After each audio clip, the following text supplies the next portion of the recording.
book days. Today's adventure has brought us to Galveston, Texas at Moody Gardens Resort. They have an aquarium and all kinds of amazing things on this property, but today is all about the fish. Classic with me. Now, let's go explore this great aquarium at Moody Gardens.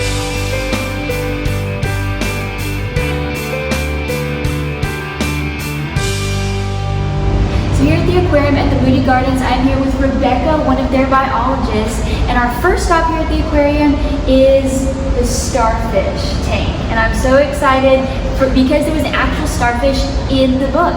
So Rebecca, I'll let you take it away. Well, these are our chocolate chip sea stars. They're part of our touch tank exhibit. They're actually found in the South Pacific. They call them chocolate chip sea stars due to the little nubs that kind of resemble chocolate chips. They really do resemble chocolate chips. I love that. And they come in all colors and kind of patterns. Do these live on the bottom of the ocean or like on reefs? Yes. Okay. They have little tube feet that help them move, and we can show you one.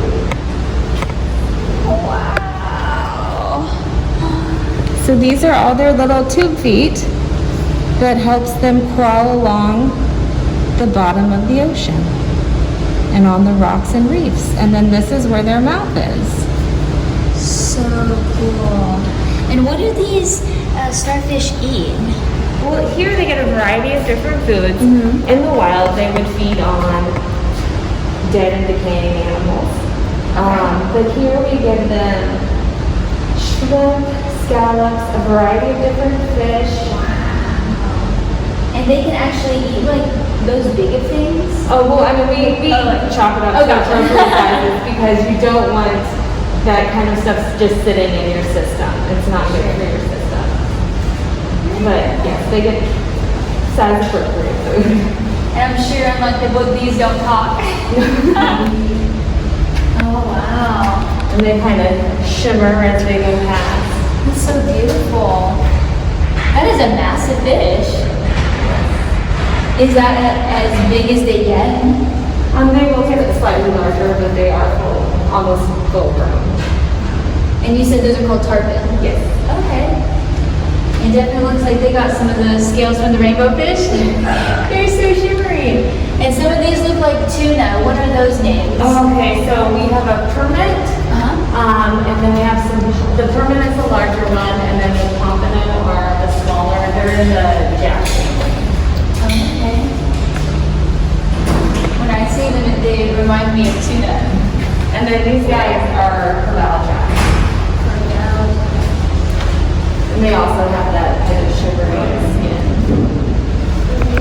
And then you have the look downs, and they have that very narrow body, so that they can kind of disappear as this light hits them from predators. Yeah, I would think that these fish would be easier to spot in the wild because they are so shiny.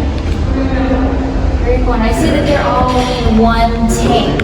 Yes, this is our largest exhibit. It's our Caribbean exhibit. It's roughly over 1 million gallons of water. Wow.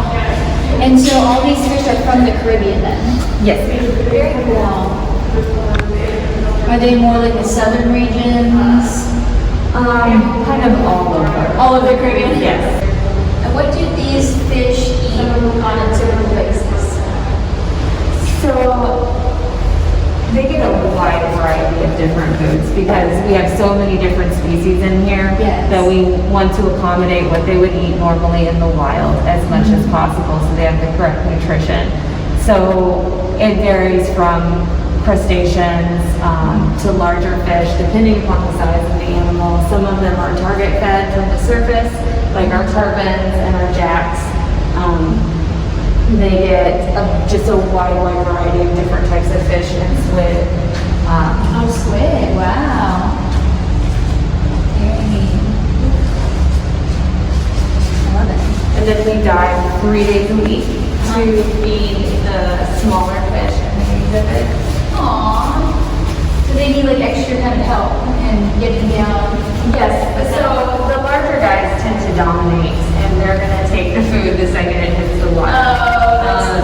So we make sure that everybody gets fed, and your tanks and your spade fish. They're going to be more of your algae eaters, so we do special gel-covered corals that they can sit and pick like they would actually in the wild. Are these some of those corals or not? Well, this is part of our display. We actually have some that we bring down. We put it on and then we bring it down and set them around the exhibit when we dive. I didn't think about that, the big fish dominating the feed, but that would make sense. There's some little guys down here. And here actually our green moray eel is just right down there. Ooh. He's hard to see. He is hard to see. Now, does he get along with all the other species in here? Yeah, everyone seems to find their spots or their little niches that is their domain. But everyone does. There's a nice balance. Everybody seems to kind of be doing their own thing, which is nice. Yes, you'll see that a lot of them will school together, and then you'll have some stragglers that they don't, but like they would in the wild. Okay. This is our stingray exhibit. We call it our mangrove because it represents the mangrove that you would find in Florida and along the coast. Where you find cow nose rays, and we have several actually right up here. Our Atlantic rays, and then our yellow rays. Why do they call them yellow rays? She's a little bit darker, and she's our largest female. And if one of the males was up here, you would notice they have a very yellow kind of speckledy pattern across them.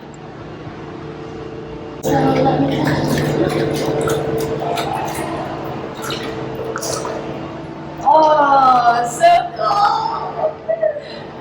Now their skin, can you describe their skin? It almost looks like a blubber. It's very soft. It has a thin mucus layer. So in different stingrays, they feel different. Like your very large manta rays, you can actually leave imprints if you touch them, because it will take the mucus layer right off. Oh dear. But with these guys, they're much hardier. They don't seem to mind the touching. But they do. They have a very soft, kind of velvety feel to them. Do these guys feel different? They do.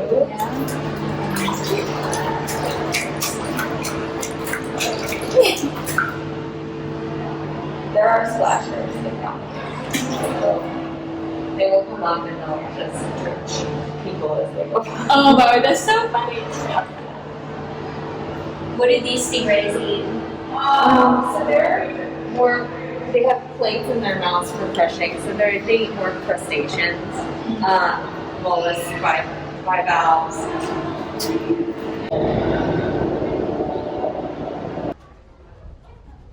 Thanks so much for joining us for today's adventure. A huge thank you to Moody Gardens for sponsoring this episode. And be sure to subscribe so you don't miss any of our upcoming adventures. We'll see you soon.